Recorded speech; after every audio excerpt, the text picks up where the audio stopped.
Thokozani emakhosini xamako. Thank you for joining me for another video. So, in this video, I just want to talk about a few things that are on my heart to speak since, the channel is gaining traction and I find myself being asked, why am I doing this? Okay, I'm gonna play a video and I'm gonna come back and elaborate. A divine vision in 2010 launched the Emmanuel University of Theology, offering diplomas, bachelor's, master's, and doctorates in divinity and theology. These happy graduates were capped by the receiver of that vision, Dr. Professor Chancellor Edward Vandenberg. From a lowly railways manager, he transformed into a Pentecostal archbishop. We heal the sick and the blind. We raise up the dead. Unsurprisingly, these miraculous achievements don't all add up, so we paid him a visit at his retirement village in Boksburg. He made me apostle in 2010. And then Straight from God. Straight from God.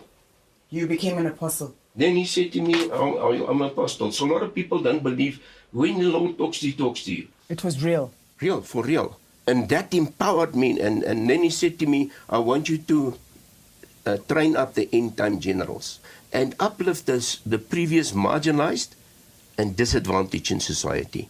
This inspired him to write the entire curriculum for the Emmanuel University of Theology, aimed at educating uncertified pastors. With a genuine desire for formal qualifications, they flocked to enroll. I've got 64 campuses in South Africa and 20 internationally. So if I had to go to a campus, I'm not going to see something like Wits. No. I'm going to see somebody's house. No. You're going to be at the church, or you can be at a house, or where the guy's got the 3x3 tin shack. Okay, I hear you. Okay. 85% of the population are non-whites, and they're Pentecostal and Charismatics. So there was a demand, and I was assigned to train these guys up. So you are saving the black people? Yes. You are saving I'm a Moses for the black people. You are Moses for black people. And I'm the one that I know I will go to the heavens. Okay. I'm not going to miss because Moses made mistakes. I don't make mistakes in that sense. I'm not prepared to sacrifice my anointing and my position. I've got a calling from God. Does it not sound arrogant when you say you are the Moses for black people? Don't you think it could sound arrogant? No, they see it as a benefit because somebody must take them out of the shambles. So black people see you I'm as not saying, quote, black, I say non-whites. Okay, so people of color love it when you say that you are their Moses. I'm their Moses to lead them out of this situation where they've never been recognized, they never have got something.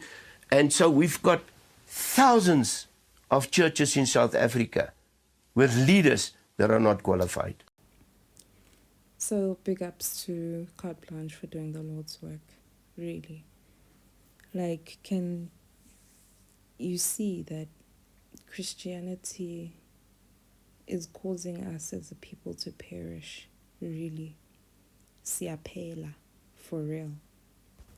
If you watch the full video, I'll put the link in the description below. You will see how manipulative these people are from this organization or school, whatever this man is trying to do, and specifically targeting black people. Yeva? So to continuously put us under,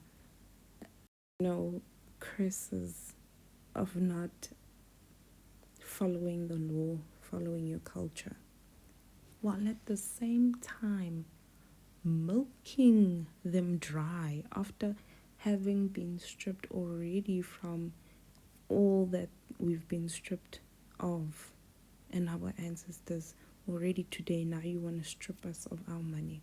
It's funny, really. It's funny when you in Malachi, or in the Old Testament, I can't remember the verse now, but it says that you cheat me because you don't bring offerings to the temple. They love to speak about that verse. They love to bring it up and say, hey, you are cheating God because you don't pay tithes. And yet, number one, the temple was destroyed. Number two, does it not say that our bodies are the temple of God? So what are we doing? Giving the money or offerings and tithes to another person, another building, saying that you're giving to God. No, we've got it twisted. Your body is the temple. Why?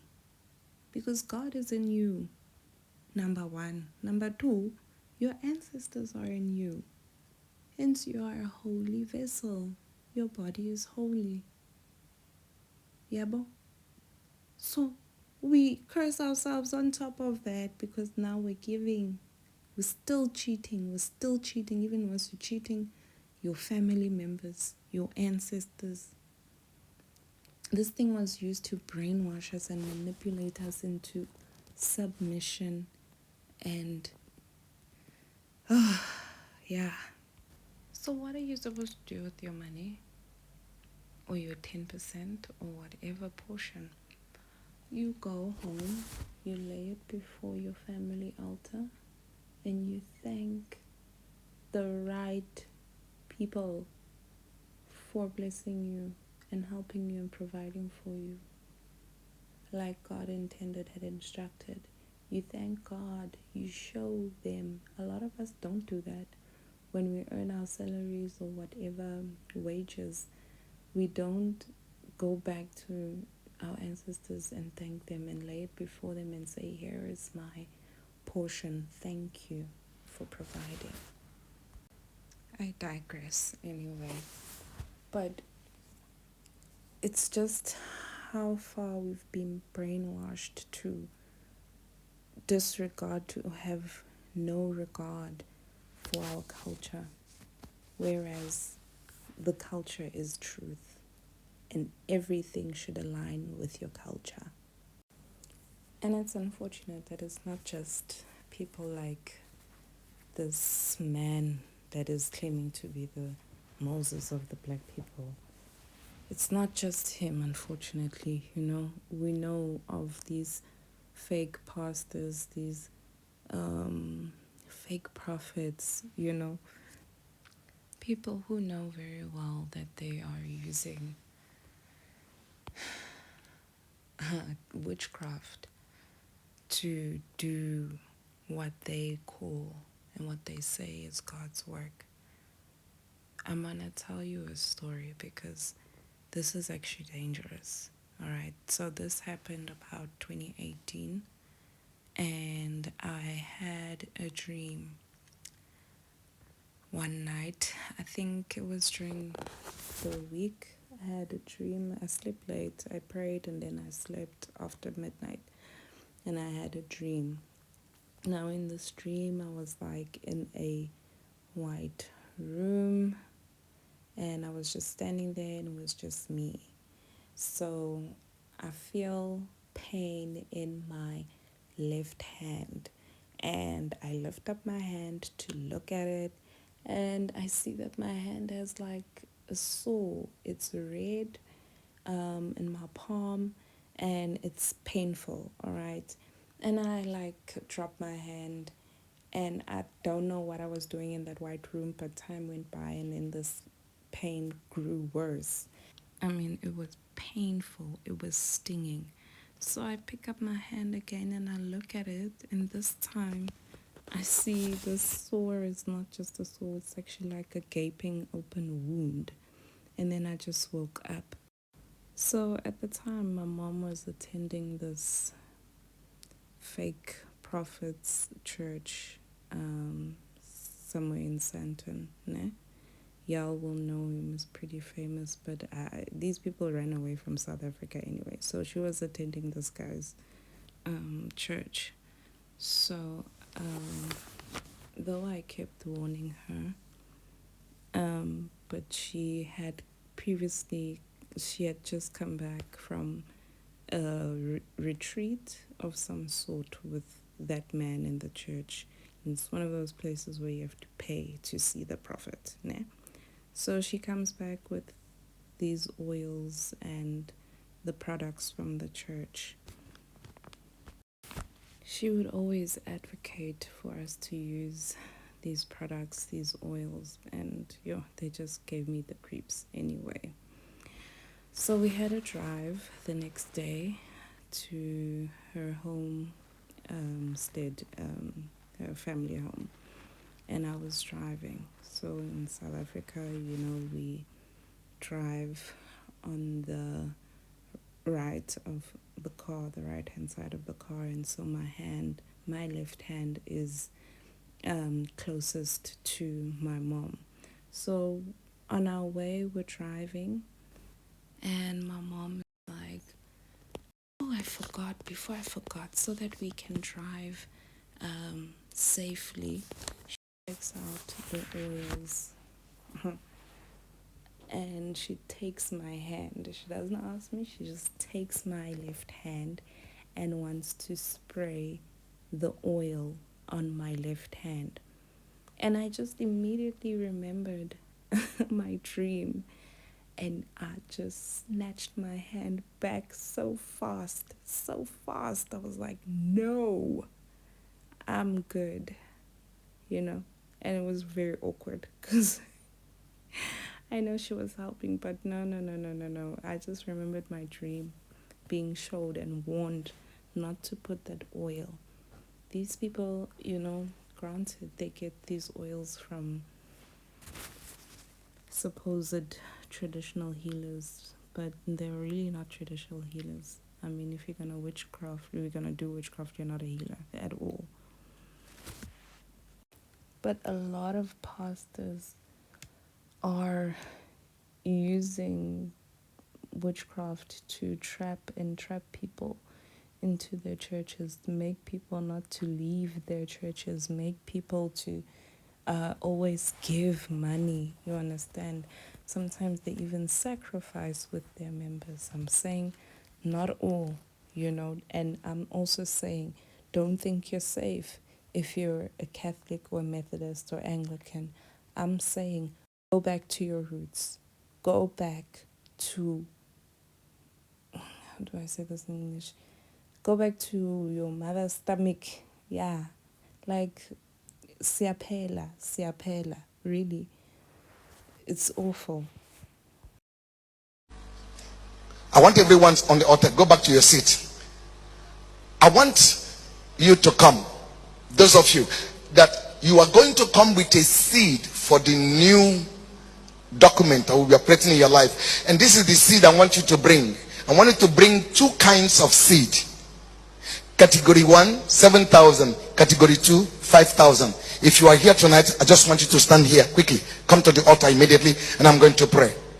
I'm not going to beg you for this. I just want you to step out.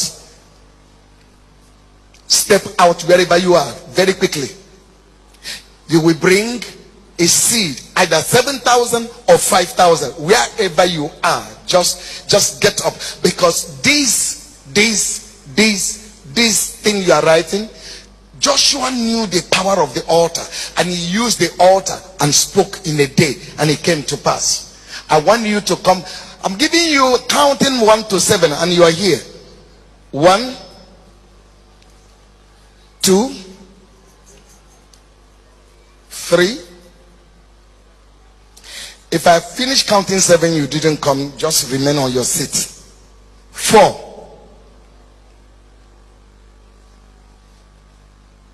5.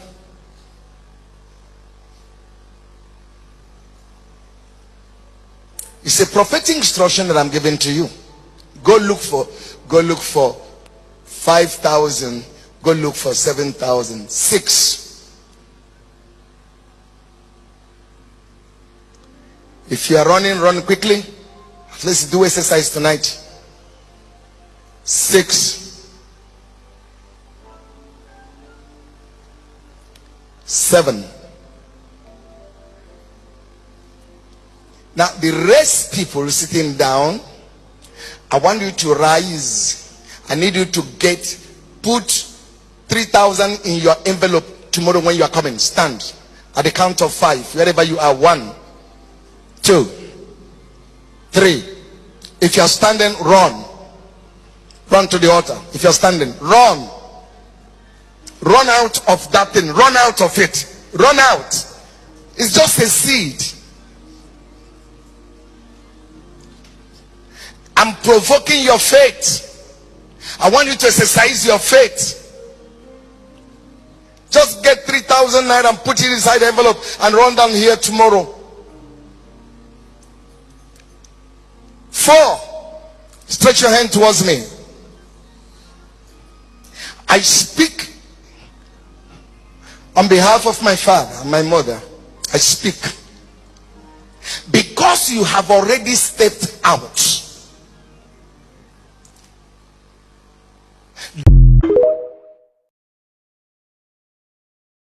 Man of God.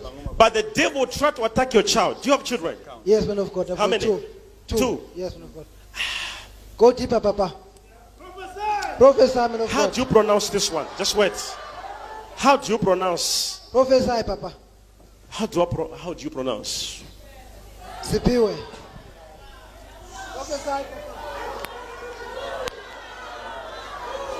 Prophesy. This child needs prayer. Go deeper, man of God. Do I know the names of your children? No, man of God. Did you tell me? No, I didn't tell you. Huh? No. Go deeper, Papa. Prophesy, man of God. Prophesy. I'm failing to get the name in the spirit. But wait.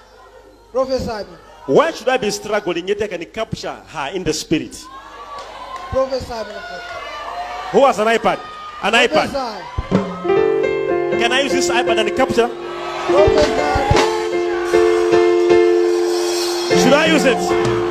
Should I use it? Go deeper, man of God. Should I capture the picture? Go deeper, man of God.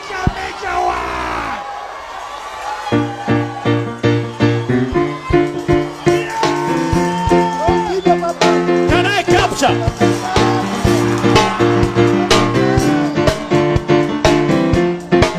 Sit down, all of you.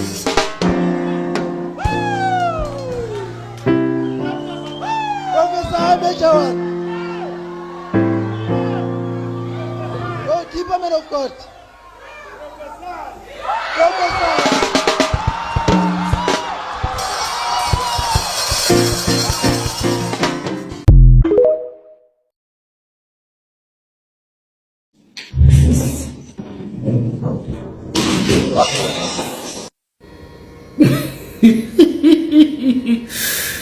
Hey, the acting in church, I'm telling you, is going to another level. I saw others, they were acting with guns there, saying they're killing. What they were killing? Attacking the evil one. She was. I saw another one. They were fighting martial arts with the pastor, and the pastor was beating all of them. But you can see that it's a cheap movie type of acting, you know, an arranged scene, like on this one, where the pastor is hitting somebody with a jacket and they fall. It's just acting. I wonder why people are doing this. It's the age of Aquarius, and our ancestors are waiting upon us to mentally break the chains and ascend to Ozan. Makosini.